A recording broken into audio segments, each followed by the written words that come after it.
रोज dollar की तो बात चलती है कि आज 91 हो गया, कल इतना हो जाएगा या 100 हो जाएगा। लेकिन आपको पता है डॉलर के मुकाबले भी कई करेंसी हैं जो बहुत महंगी है। जैसे इंडियन रुपीस के मुकाबले डॉलर तो 91 का, लेकिन यदि कुवैत के दिनार की बात की जाए तो वो 295 का है।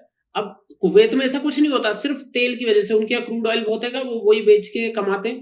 आबादी भी देखी जाए तो उनकी 1 करोड़ भी आबादी नहीं है, 50 लाख आबादी है। जो ये बड़ी बड़ी करेंसी के 5-10 देश है ना, इनमें से एक इंग्लैंड को छोड़ दिया जाए जिनकी आबादी 5 करोड़ है, बाकी किसी भी देश की 1 करोड़ भी आबादी नहीं है। कुवैत के बाद बहरीन का जो दिनार है वो भी 240 का है, फिर ओमान का है रियाल, वो भी 235 का है, फिर जॉर्डन का दिनार है वो 128 का है, ब्रिटिश पाउंड है वो 124 रुपए का, और ब्रिटिश के जो एक दो छोटे छोटे द्वीप है, आइसलैंड है और जिब्राल्टर है, इनके अभी वो पाउंड चलता है 123-124 रुपए का।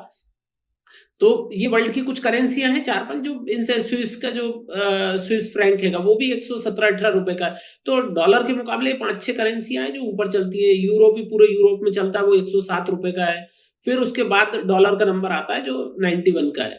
तो इंडिया के मुकाबले 8-10 देश हैं जो करेंसी में महंगे, लेकिन इंडिया की बात अलग है। इंडिया बहुत चीजों में आईटी में हो, पॉलिटिकल, और 140 करोड़ की आबादी, इनमें से किसी देश की आबादी 1 करोड़ भी नहीं है और इंडिया की आबादी 140 करोड़ है।